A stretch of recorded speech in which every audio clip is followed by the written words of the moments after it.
In a picturesque village nestled between rolling green hills and crystal-clear streams, there lived a beautiful girl named Reena. She was bright, confident, and full of energy. Reena prided herself on her knowledge, gathered from books, conversations, and her observations of the world. She had an opinion on everything and was always eager to share her thoughts, often without considering that she might still have more to learn. People in the village admired her quick wit and ability to speak with such authority. Yet, some whispered that Reena was too headstrong, never truly listening to others. She would debate anyone, convinced that she had the answers to all of life's questions.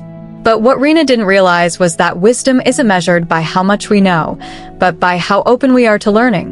One evening, while sitting in the village square, Reena overheard a group of elders talking about an old woman named Amara. They spoke in hushed, reverent tones.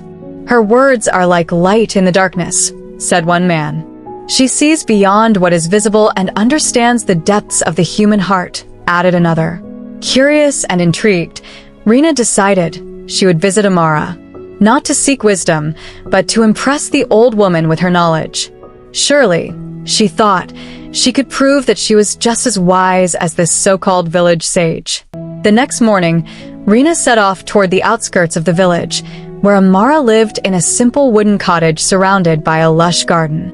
The air was filled with the scent of blooming flowers and the soft hum of birdsong. As she knocked on the door, Amara, a woman with kind eyes and silver-streaked hair, welcomed her inside with a warm smile. "Come in, my child," she said gently. Without hesitation, Reena launched into a long speech about her knowledge of life, people, and the world. She spoke passionately, barely pausing for breath, eager to impress Amara. Amara listened silently, nodding at times, but saying very little. As Reena continued speaking, the wise woman picked up an empty clay jar and a jug of water. Slowly, she began pouring water into the jar. Reena barely noticed until the water reached the brim. But Amara did not stop. The water overflowed, spilling onto the wooden table and dripping onto the floor. Startled, Reena exclaimed, "Why are you still pouring? The jar is already full." Amara looked at her with a knowing smile. "Yes, the jar is full," she said. "Just like your mind." Reena frowned, unsure of what she meant. "When a mind is too full, there is no room for anything new," Amara continued. "If you truly wish to learn, you must first empty your jar." Reena fell silent, her cheeks burning with embarrassment. She suddenly realized how much she had been speaking and how little she had been listening. Amara's words settled deep within her heart. She had spent so much time trying to prove herself that she had never considered the possibility that there was still much to learn. Wisdom wasn't about having all the answers, it was about being open to new ones. That day marked a turning point for Reena. Humbled, she said softly, "Thank you, Mrs. Amara. I have been too proud to listen and learn. But now I understand. I want to change." From that day on, Reena made a conscious effort to listen more and speak less. She asked questions instead of assuming she already knew the answers. She spent time with the village elders, learning from their experiences. She observed the world with fresh eyes, no longer clouded by the illusion of knowing it all.